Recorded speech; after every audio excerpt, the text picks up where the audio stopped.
These are African rhythms, passed down to us through ancient spirits. Feel the spirit, a unifying force. Come on, move with the spirit.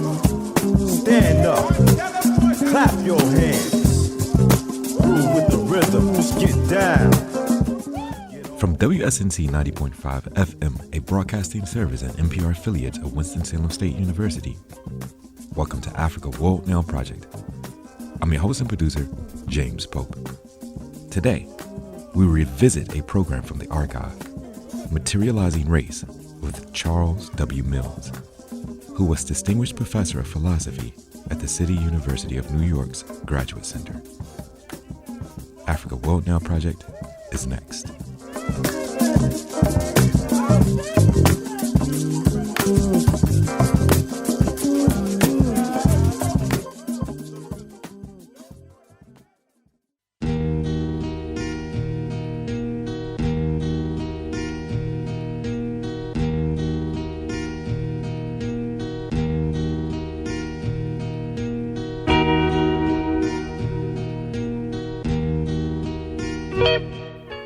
We are currently living in an age where poverty and disease are big business, in a world where race and class produce and reproduce ways of interacting.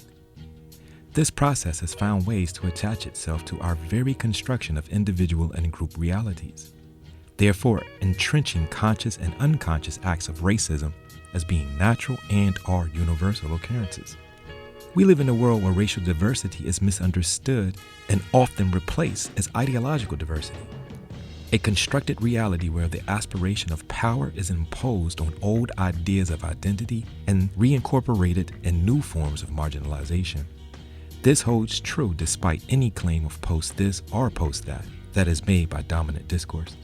W.E.B. Du Bois wrote in 1903 in Souls of Black Folk that the problem of the 20th century is the problem of the colorline, the relation of darker to the lighter races of men in Asia and Africa, in America, and the islands of the sea.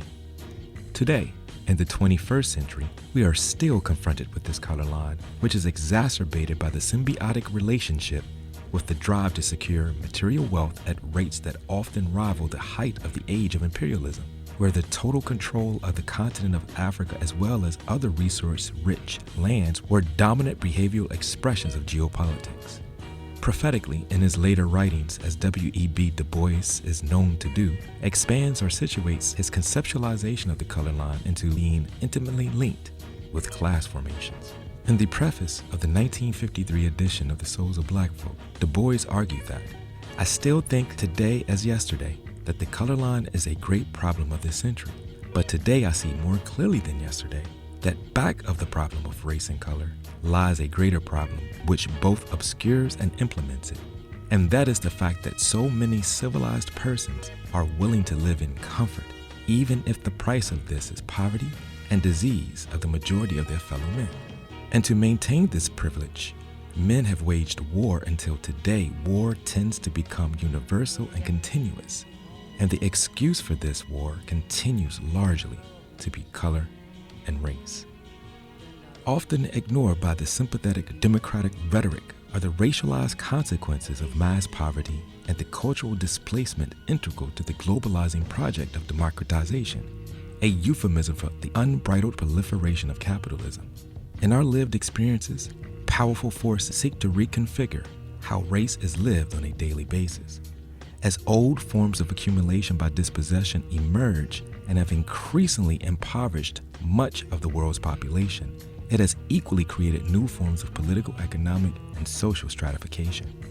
Within this environment, the meanings of race are constantly reconfiguring itself as various forms of exclusion built upon the consequences of enslavement, colonialism, and imperialism are perpetrated and refined. Today, we will dive deeper into understanding race. What we will hear next is Charles W. Mills describe how race is materialized with the advent of modernity, a European modernity. He argues that capitalism is racialized and white supremacy was interwoven within it from its origins. Dr. Charles Mills was a Caribbean philosopher from Jamaica. He is known for his work in social and political philosophy. particularly in oppositional political theory as centered on class, gender, and race. He was Distinguished Professor of Philosophy at the City University of New York's Graduate Center. He is author of a number of books on race and political theory, including The Racial Contract, Blackness Visible, Essays on Philosophy and Race, and Black Rights, White Wrongs, The Critique of Racial Liberalism. Our show is produced today in solidarity with the Native, Indigenous, African, and Afro-descendant communities of Standing Rock, Venezuela, Corporation Jackson in Jackson, Mississippi, Brazil, the Avalon Village in Detroit, Colombia, Kenya, Palestine, South Africa, Ghana, and Haiti, and other places who are fighting for the protection of our land for the benefit of all peoples. Enjoy the program.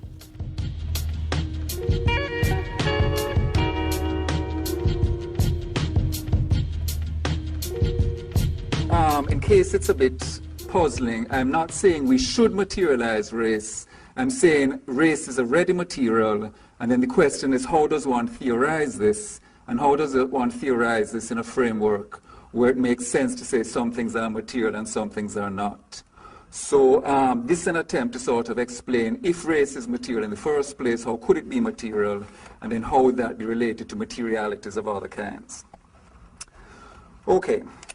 The metaphysics of race is by now a familiar topic in philosophy. Philosophers interested in the subject of race found themselves presented with two main alternatives. Traditional, read racist, old-fashioned biological conceptions of race, racial naturalism, racial realism, racial essentialism, racial biologism, and a nouveau liberal white colorblindness, racial eliminativism, that urged we drop the concept from our vocabulary altogether. Either race was natural, or like witches and phlogiston, race did not really exist. Most theorists, the important exceptions being Anthony Appiah and Naomi Zak, chose to reject both alternatives and sought instead to carve out a metaphysical space for race as neither biological nor non-existent, but socio-politically constructed. Indeed, not alas primarily because the work of philosophers whose cultural influence is, I'm afraid, quite marginal, the claim that race is constructed has long since become a cliché. But the consensus in the radical academy on this point conceals deep theoretical divergences on the nature of this construction. Is the construction of race meant to demarcate a contrast with a large number of things that are not constructed? Or is it that everything is constructed, so that race falls uninterestingly into this category simply by virtue of the major premise? And what, in any case, or in these different cases, are the constituents, the building blocks, so to speak, of this construction? Are they discourses, prejudices, culture, performance? How might they be related to different theorists' competing views of the workings of socio-political causality and their different framings of the role of the body? Above all, my primary focus here, can older, now seemingly outdated and perhaps even discredited categories, famously associated with the Marxist tradition, categories like materialism, can they illuminate the debate? Does it make sense to think of race as material? If so, how? And what insights might this give us into its dynamics? That's introduction. So, beginning review of the Marxist framework, especially for the younger generation. As most people in this room by now, you get old, everybody becomes a younger generation. So an audience for whom this is likely to be an obsolete paradigm. Okay, so the heyday of Marxist influence in the academy, now long past. Materialism was a key term.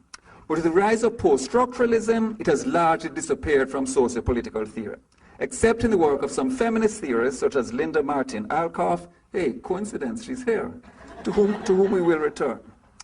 Now, though they did not actually use the phrase themselves, this was a later coinage, Marx and Engels basically argued that we should understand society and its members in terms of a social ontology, that this ontology was a materialist one. So their insight was that social structures, specifically class structures, shaped human beings so fundamentally that they created a kind of second nature, transforming them into beings of a particular classed kind. So an ontology was created, a metaphysics of society and the self, which was nonetheless, in contrast to traditional metaphysics, historically variant, in that a different kind of class society would have shaped people differently. And in the projected classless communist society of the future, a radically new socialist man and socialist woman would be born. But the possibility of such epochal future transformations was not supposed to undercut the reality that here and now, the present classed humans were indeed deeply molded by their class membership. So the noun and the adjective in the phrase pull against one another. So both need to be emphasized and the tension maintained. The ontology is social rather than natural, but it is nonetheless an ontology with the corresponding implications of that verb for deep metaphysical shaping. We are what we are in large measure because of social forces, which are contingent and could have been different, but with that said, we still are what we are. Now, what distinguishes Marxism, as emphasized, is a peculiar conception of the social ontology. After all, the notions that humans are fundamentally shaped by the social and their socialization is non-anthropological and sociological commonplace, and one that is axiomatic for postmodernism. Marxism famously claims that its socio-political outlook is materialist, that most previous sociopolitical thinkers, most saliently their immediate adversaries, Hegel and the young Hegelians, apart from Feuerbach, were idealists. So though the term was not used by Marx, their theory of history came to be known as historical materialism. So materialism for them has at least two senses, though these are not clearly distinguished, and in fact they're often conflated, or it's assumed that one logically follows from the other. The first sense is a sense familiar to us from introductory courses in metaphysics. Materialism as an ontological position that contrasts with other ontological positions such as idealism or dualism. Materialism in this sense claims that the only things that exist are physical entities. There are no souls, no minds outside of the thinking brain, and no God. Marxism is not unique in affirming such a view, and both Marx and Engels saw themselves as part of an older materialist tradition of philosophy that stretches all the way back to ancient Greece. In their opinion, Feuerbach was unique among the young Hegelians in being a materialist, though in their opinion, one who did not follow his premises where they thought they pointed. So that's the first sense, ontological. The second sense is fuzzier, it's harder to pin down. Let's call it materialism in the socio-political sense. Materialism in this sense is not an ontological view in the traditional sense just demarcated. It's a claim or a set of claims about patterns of socio-political causality. And as such, it's relevant for claims about social ontology. Socio-political materialism asserting the following three facts. One, the socio-political system can be differentiated into different elements. Two, some of these elements should be thought of as material and some as ideal. And three, overall patterns of socio-political causality are determined by the material elements. The emphasis on overall, because materialism is not denying that ideal elements have some causal efficaciousness. But the claim is that in terms of shaping the overall socio-political dynamic, the material elements are more important. So in the same way that ontological materialism is supposed to be an important general truth about the universe, socio-political materialism is supposed to be an important general truth about the workings of the social world. So what were these material elements? Well, Marx and Engels seem to have been working with the following analogy. Materialism as an ontological position affirms the general independence of the world from the mental. Though obviously in case of human institutions it becomes more complicated. The universe pre-existed us, it pre-existed other thinking beings, it pre-existed all forms of life. So the universe does not depend on us. Moreover, when life and the mental eventually come into existence, they do so as functions of physical structures without which they could not survive. So if this is correct, then dualism is false, idealism is false, and the claim that everything is constructed is false. The vast majority of things in the universe are not constructed. Money is constructed, mountains are not constructed. So this ontological asymmetry is then analogized to a causal asymmetry. Materialism as a socio-political thesis affirms the differential causal significance of a particular social sector, which is analogously independent of us. And the idea is that certain aspects of the social order have the character they do independent of our will. And for Marx and Engels, that's the level of human technological development and the power relations in which production is organized. So the techno-economic is supposed to be independent of our will because without access to the means of production, we would not be able to survive. And because of this material necessity, the necessity of making a living, A power relationship is established in society by virtue of which the owners of the means of production have differential power over the lives of others. And this asymmetrical significance is metaphorically condensed in the famous metaphor of the base and the superstructure. So the base is supposed to be the forces and relations of production in Marxist jargon, and then the superstructure is supposed to be the state, the political system, culture, and so forth. And don't worry, it gets better. If you can sort of endure this, it gets better eventually. So class, for Marx and Engels, is therefore supposed to be a more foundational category than any other social group membership.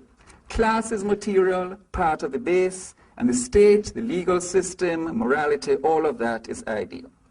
And then finally, the material is not restricted to the base and the force and relations of production. Nature itself is also material because nature is also independent of us. But the claim Marx and Engels make is that you cannot assimilate historical materialism to a naturalistic materialism, because human beings are distinguished from other animals not by virtue of being created by God and set above the rest of humanity, a worldview that Marx and Engels obviously would have rejected, but by virtue of having in our natural capacities the capacity as human beings to significantly alter the natural world and react back upon it, so that natural causality is increasingly mediated through the social. So Marx and Engels thought that theories of geographical determinism, theories of biological determinism are false because they don't take account of the way in which natural variables are modified and changed by the social sector. Okay, that's preface. You're still here. That's great. Let's get to race. So what does all of this, you ask, in fact I've been asking for a long time, I'm sure, what does all this have to do with race and embodiment, the theme of our conference? So the question I'm asking is, how would those who are sympathetic to Marxism, materialism, and a political economy approach to race? So these are ancient categories, political economy. We're not talking about Foucault and Derrida, and in our discourse we're talking about old-fashioned political economy.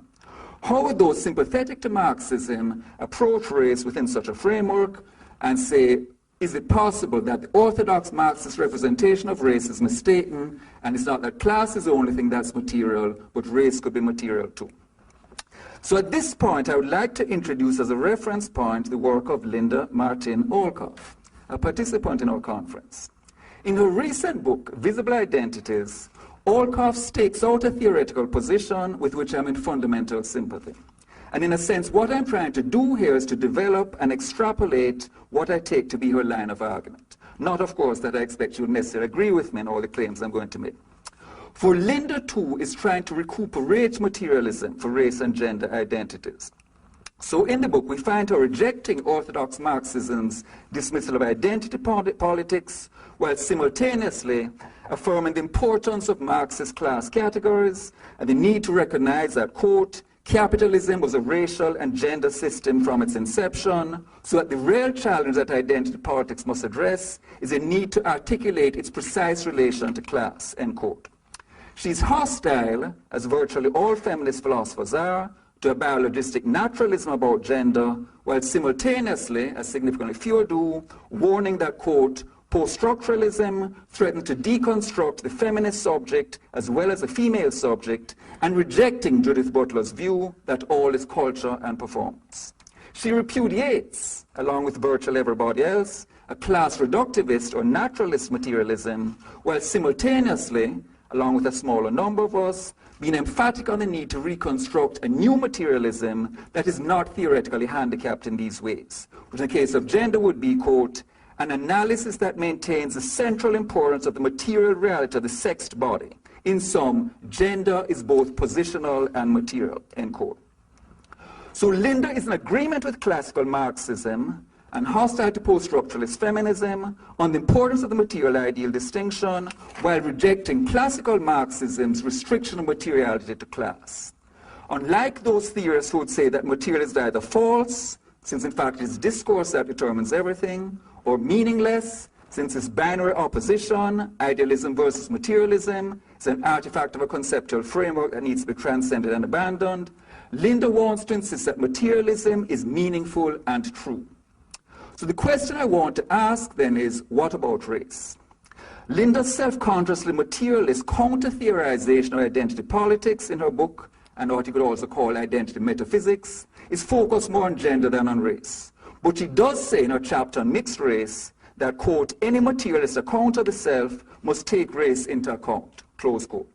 So clearly she endorses such a project in principle. But the question then is, what would a distinctively materialist constructivism look like? How do we theorize the social constructiveness of race in a theory which prioritizes material determinants as its crucial shaping factors? And relatedly, how should we understand the materiality of race, if it is indeed material, in relation to these other materialities? Okay, so that's our preface, and let's now go into the attempt to do it. Okay, so first of all, to preempt some obvious misunderstandings, as we just emphasized, it's not an argument for race in the naturalistic sense. It's not that kind of materialism. So we're not saying that race represents natural biological limitations, evolutionary laws, and is material in that sense. That's traditional racist theory. We're rejecting that. It's not that kind of materialism. That's in a Marxist framework that would count as unhistorical materialism. That's naturalistic materialism, whereas as I emphasized, the idea is that you want a materialism that is sensitive to history. So one's blackness would not be a transhistorical fact. It's not the case that your blackness sort of endures over time and has these effects as a sort of natural relation between you and other human beings. Blackness is a socio-historical contingent fact rather than one that's eternal throughout history. So the whole point of the Marxist critique is that our embodied experience is intimately related to the larger social body of the body politic. And this, of course, picks up on Gale's point, not that particular vocabulary, but the idea of intercorporeality, bodies, the materiality of bodies related to other bodies, and so forth. Now, Marx was not concerned about race, except, of course, from occasional racist comments about niggers. But his discussion about alienation makes it clear that our relation to ourselves, our relation to the world, is determined by class society. So if you think of the early manuscripts, the 1844 manuscripts, and the concepts there, alienation from your product, from others, from our species being, from the world, that's not intrinsic to the human condition as such. That's not a manifestation simply of the externalization of our activity in the world, because then we're an unavoidable feature of all societies. What Marx is emphatic on is that this is a consequence of the emergence of class society, as a result of which you are a relation of domination to what he called the ruling class. So this obviously provides us with an overall theoretical orientation. If you want to theorize race as material, we need to see race somehow the same way. But we're disadvantaged. We're disadvantaged looking at the Marxist text because Marx himself did not recognize white supremacy as a system in itself. He recognized class domination as a system in itself. He did not recognize racial domination as a system. So if we look at one of the most famous treatments of black embodiment in the literature, Fanon's Black Skin, White Mask, which has already been cited here, what does he emphasize in his introduction? He says, he does not come with timeless truths. He's diagnosing a phenomenon of a particular historical specificity arising out of the history of colonialism, and the quote is, the architecture of this work is rooted in the temporal. So the reason the black body has the significance it does is because of a particular sequence of historical events by virtue of which the black body becomes located in a larger body politic within which race has significance as against a previous body politic where it did not. And the conventional judgment, which most theorists of race agree upon, is that race is a product of modernity. You do not have race in the ancient world. You do not have race in the medieval world. Race is a modern phenomenon. So blackness is then, he doesn't use these words, blackness is a result of a social ontology. And the question then is, can we use the work of Fanon and other people in the sort of tradition that leads up to critical race theory to sort of see how you could conceive of race in material terms? Okay, why doesn't Marxism want to recognize race as material? I suggest it could be seen as a distinctively Marxist version of the overall position of racial eliminativism. So there's mainstream liberal racial eliminativism. I suggest there's also a Marxist variant thereof. Marxists would concede that racism exists, but would deny that race as such has any social reality. What races really are related to the metaphysics of class. For example, they're subordinated national minorities, they're sub-proletarianized sections of the working class, they're not ontological entities in themselves. So in terms of the same orthodox Marxist metaphor based on superstructure, race is located at the superstructural level. At the level of the base, what you have are classes, and then the role of racism as an ideology is to rationalize super-exploitation. So all class societies are sort of structured by exploitation. In the case of race, you have super-exploitation. You're not talking about the exploitation of the white working class, you're not talking about wage labor, you're talking, for example, about slave labor, you're talking about pre-modern kinds of production which are nonetheless articulated to modern relations of production. So you have relations of exploitation different from the kind of exploitation that the white working class is subject to. But the material base that's composed of classes and class fractions. And in that same text, by Fanon, we have his famous critique of Sartre, because he says Sartre is sort of assimilating the history of race to this larger Hegelian Marxist dialectic. So, there's this, in sort of, a somewhat misleading reduction, but, thesis, antithesis, and that's where racism comes out. So there's racism, there's what he called anti-racist racism and negritude, and then you transcend the whole thing in sort of glorious socialist revolution. So the problem with the Marxist categories is that they point us in the right direction, that the body has related to the body politic, but by depriving us of the sort of overall theoretical framework that would recognize race as a social structure in itself, they basically block our understanding. So the only system that's recognized is capitalism as class society. So the material is exhausted by class. The main kind of social group, classes, class relations of production as the material girders of the structure, class exploitation is central, and class interests as a material interest, the struggle over which is the main historical dynamic. And the claim would be you cannot conceptualize race this way. Why? Because the white working class are basically just victims of capitalist ideology. So they're represented as being misled by bourgeois ideology in the service of capitalist interests into thinking of themselves as white, but their true class interests are in terms of realizing this non-racial socialist order. They are not recognized as having racial interests. Class interests are recognized. It is denied that they could have racial interests. Class exploitation is recognized. Racial exploitation is not recognized. So overall, you get a particular model of society which is structured around class and which sort of limits race, as I said, to the ideological level, to the level of racism. Superstructural stuff, not stuff at the material level. So what do you need to do in response? If on the one hand you're sympathetic to a Marxist approach in terms of political economy, on the other hand you're frustrated by official Marxism, clearly the thing to do is to recognize white supremacy as a system in itself analogous to class domination, structured by exploitative relations between races and thereby constituting racial interests. So you then recognize that races are real and that the white working class do have racial interests as well as class interests. These interests are multidimensional. Social status, differential political input, cultural hegemony, somatic normativity, but at their core, arguably, material interests. And again, this is anathema, this is heretical within Orthodox Marxist framework, because clearly the white working class, their only material interests are class interests. How could they have material racial interests?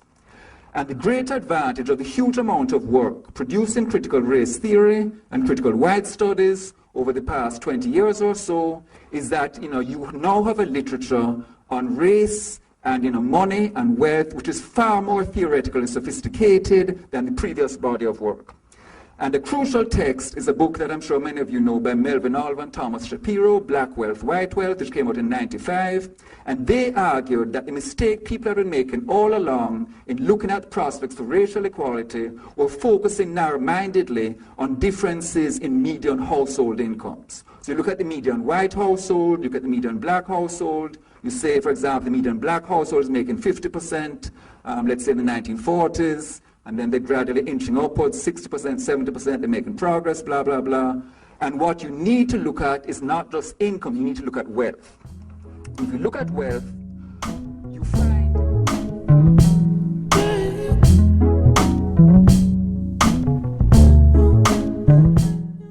We are listening to Charles W. Mills, who made transition on Monday, September 20th, 2021. He is exploring race in a talk titled Materializing Race, delivered at California State Fullerton 40th Annual Philosophy Symposium. Dr. Charles Mills was a Caribbean philosopher from Jamaica.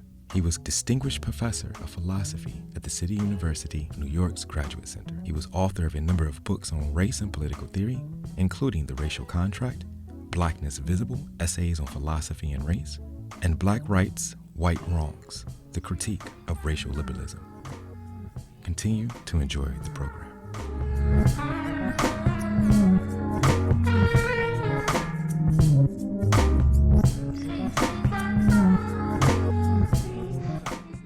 Income, you need to look at wealth. If you look at wealth, you find a far more illuminating metric for long-term prognosis of the prospect of racial equality. Why? Because it's a capitalist country. The same thing that Marxists recognize, it applies to race. In a capitalist country, wealth is crucial. I mean, in a world where all kinds of privileged white people, professionals have been laid off working at McDonald's, you suddenly realize wealth is crucial at all levels. Wealth provides a cushion against medical catastrophe, can be used to start a small business, can used to make a down payment on a mortgage, can be transmitted as an inheritance to your kids to give them a head start in life.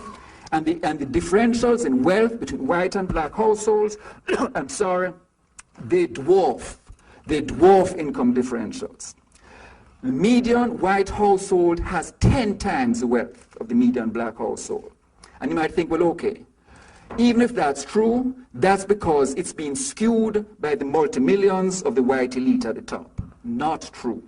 If you look at 2004 statistics, if you look at the bottom quintile, that's the bottom fifth of the white population, and the bottom quintile of the black population, the median white household, white quintile at the bottom, black household at the bottom, the differences in wealth 400 times.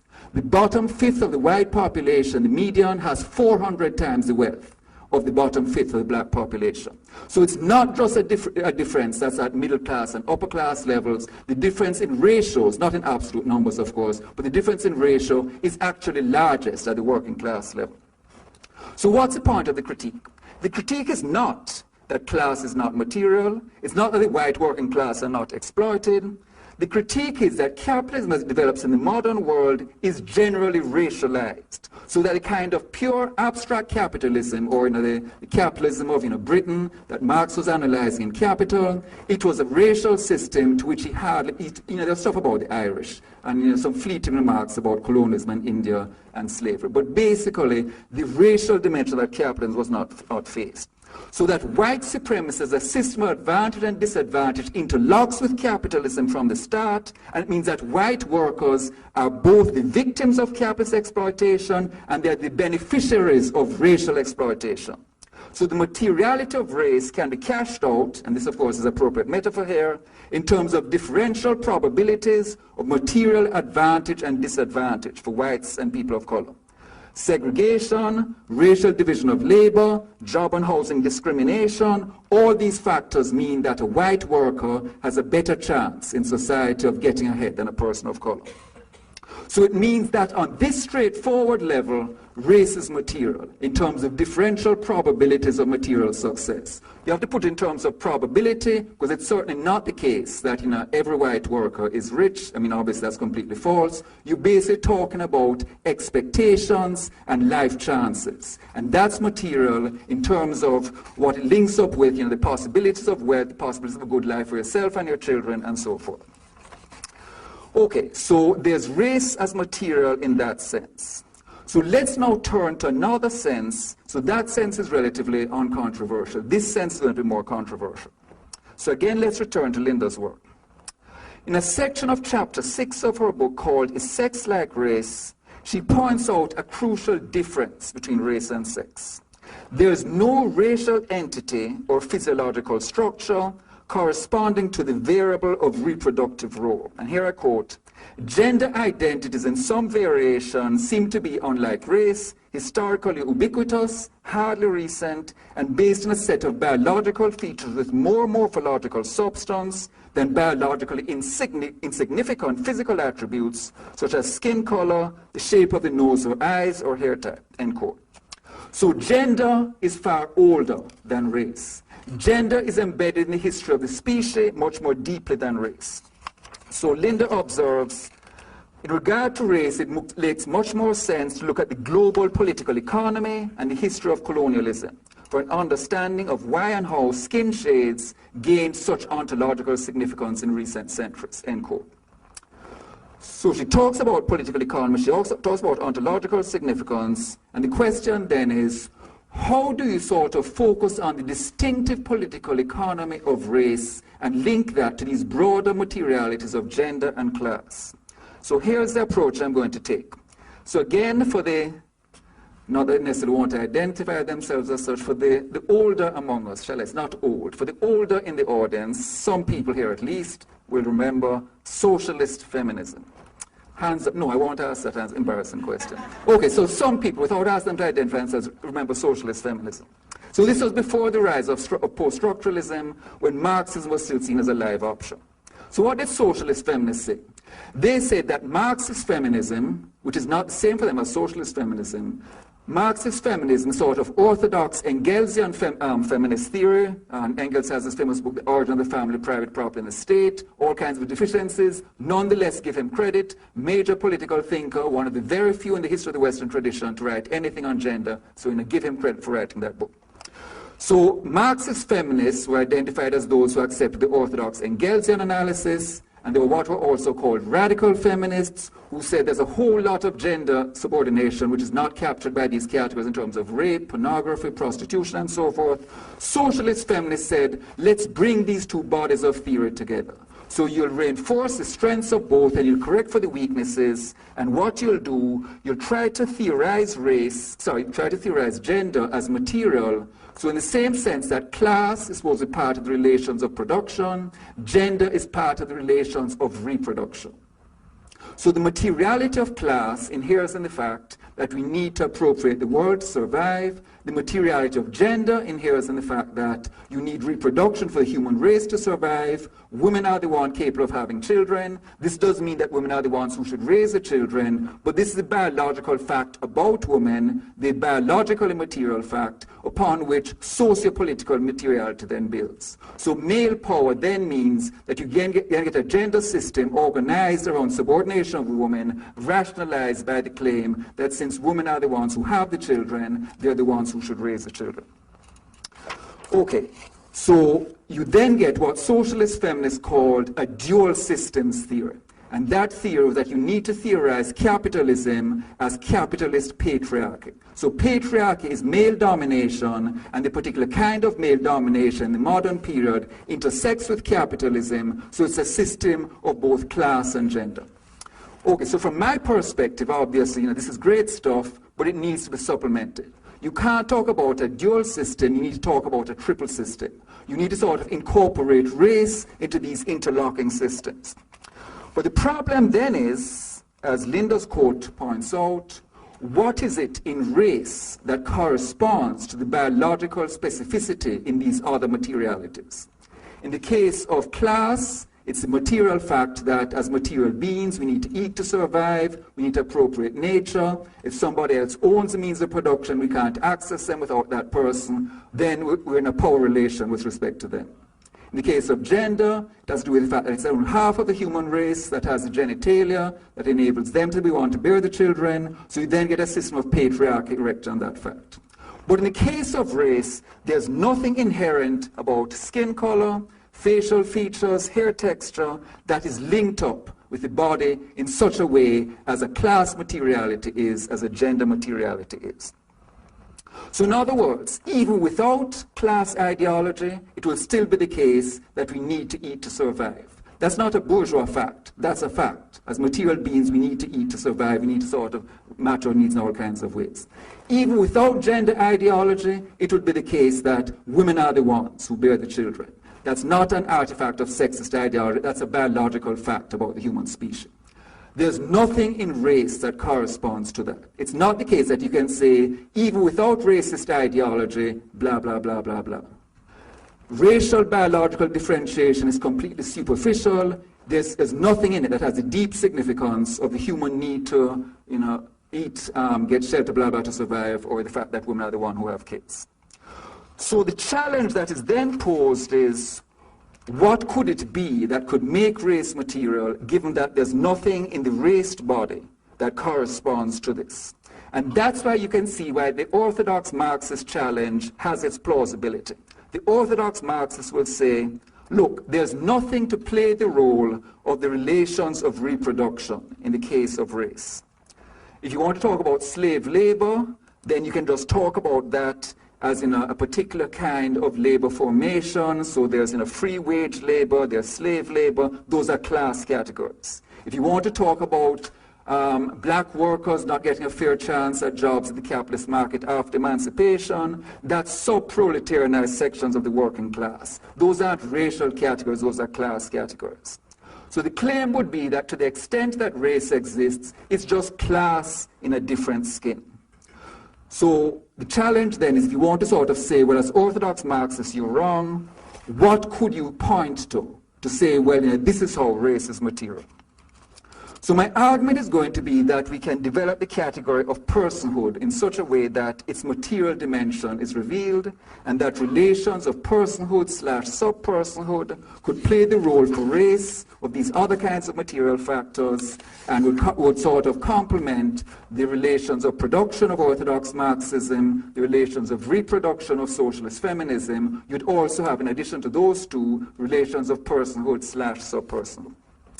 Now, on the face of it, it's an unpromising category. The whole discourse of personhood is an ethical discourse. It's classically associated in the modern period, for example, with Kantianism. It's not the tradition of political economy. And in fact, many people have interpreted Marxism as basically an amoralist or anti-moralist body of theory. So how could you bring together such divergent theoretical foundations? Here's my claim. We should see personhood as a category that is both ethical and political economic.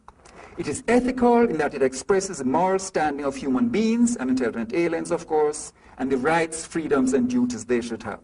But it is also political economic in that the norms for its application are not determined by the intrinsic features of human beings, but by their social recognition or non-recognition.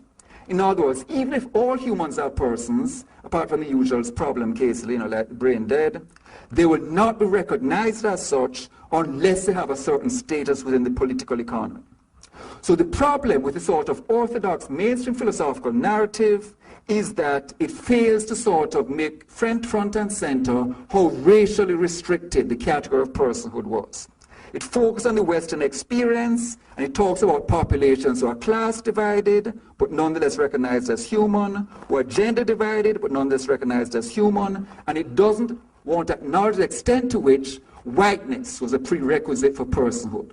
So that apart from these divisions within the human population, there's a subhuman population, and that's a population of people of color. They're not even within the sort of theoretical arena that these categories are focusing on. So modernity, the advent of modernity, removes the formal class barriers between Europeans, the barriers between lord and lady and serf, and it replaces those with a new kind of barrier, race, which is no longer acknowledged as such. And it then means that people of color count as sub-persons, and as such, it means that you then have the triple system we're talking about. You have relations of production and relations of reproduction, and they rest on a base of relations of personhood, sub-personhood, in which the European population, not merely within Europe, but the countries Europeans settle, are then positioned above a subhuman population of people of color whose personhood is not recognized. And it then means that race, I would argue, is material in that it is because of racial membership that you're then entitled to or debarred from normal human treatment. So the categories of capitalist and worker, the categories of male and female, are in a sense secondary to more fundamental categories, categories which appear natural, but are in fact the categories of a particular political economy which says the human race is coextensive with the white race. And those outside the boundaries of the white race are not really fully human. So it would mean that we would now have a principled rather than ad hoc theoretical foundation for linking race to political economy and rethinking orthodox Marxist political economy, which only recognizes class. So that could seem theoretically promising. But nonetheless, the same challenge still arises. Look, what is a material fact about the subordinated races that corresponds to the material fact of human dependence on production, or the fact of dependence of the reproduction of the human race on a woman's capacity to bear children? What is there in race that matches up to that? So what I would claim is that you then have to say the materiality of race cannot be conceptualized in quite the same way as these other materialities. Okay. At all times, we are constrained by the facts of natural necessity and human reproductive capacities. It's not the case that race constrains us in the same way. But once the decision is taken by Europeans to bring race into existence, race then takes on a life of its own and a materiality of its own. And what it then means is that since race is seen as a demarcator of the human and the less than human, it means that you get a category which is structural, which is central to the structuring of the modern white life world. And it's not merely a category at the ideological level, it's a category that is manifested in social institutions, by social practices, by segregation, by particular populations being located here rather than there.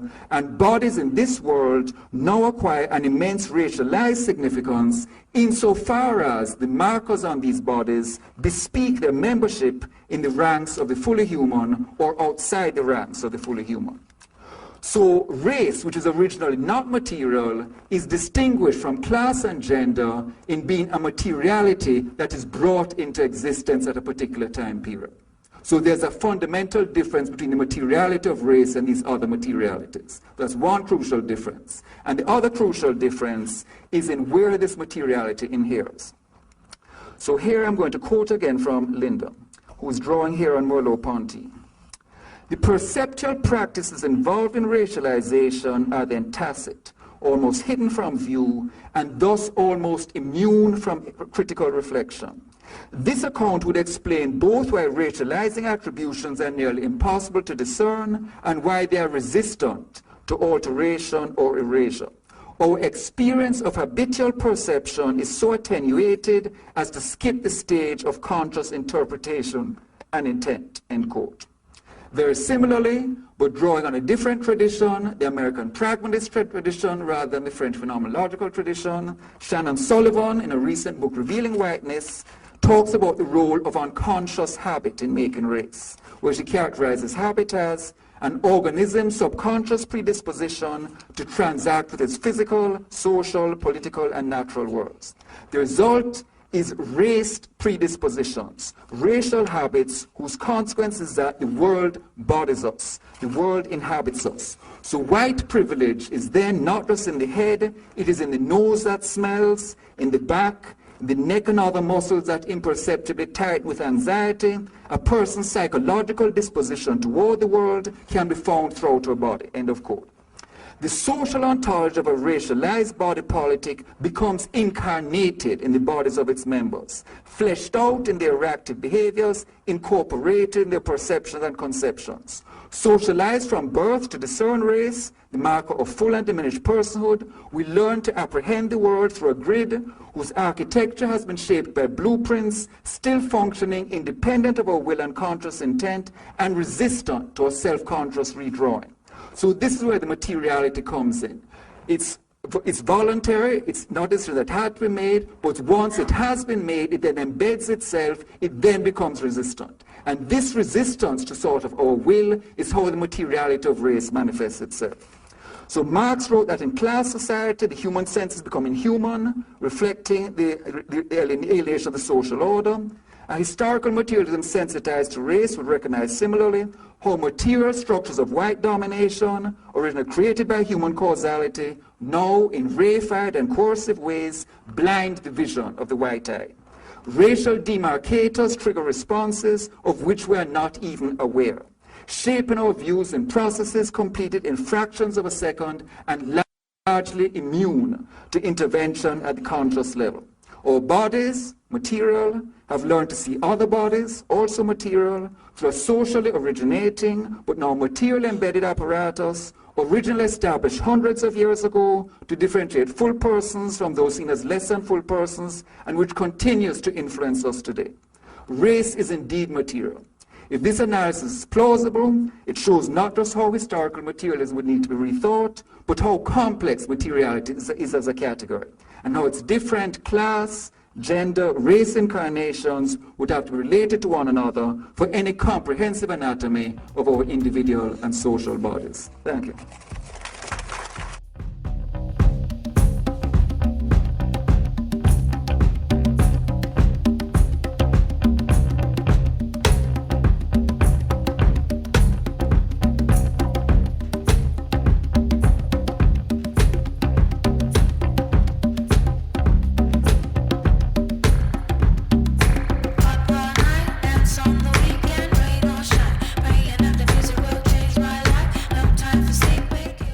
That's it for Africa World Now Project for this week. I would like to thank you for joining us today and look forward to spending time with you next week. We can be reached through all your regular social media platforms. Email africaworldnowproject@gmail.com. Follow us on Twitter @AFWRLDNWPRJ.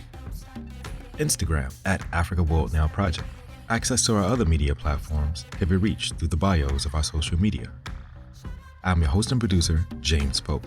The Africa World Now Project Collective consists of international media journalist, executive producer, and human rights activist, Bois Muntali, Africa World Now Project media correspondent, Funa Ngonda, senior research, content contributor, and production director, Dr. Tasneem Siddiqui, senior research, content contributor, and production associate, Dr. Josh Myers, associate producer and content contributor, Dr. Keisha Khan Perry, content contributor and filmmaker, Kurt Orderson, technology advisor, it's Byron Gray of Grayworks Technology, and creative directors, international creative and artist designer Tabassum Siddiqui and Judah Pope. Africa World Now Project can be heard every Wednesday at 7 p.m. on WSNC, NPR affiliate and broadcast service of Winston-Salem State University. Programs are archived and available on all podcast platforms. Search Africa World Now Project. Until next week, be safe, be peaceful, and above all, be intelligent. Dancing on the road, racing in the world.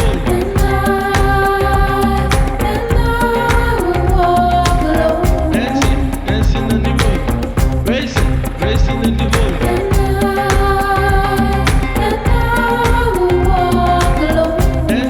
Dancing on the road, racing in the world.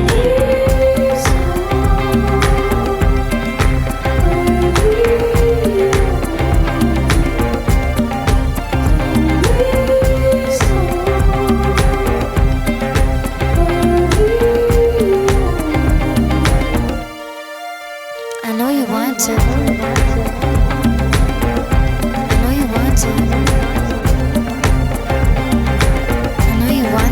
Get out of your head. Why are you so scared? I know you want to.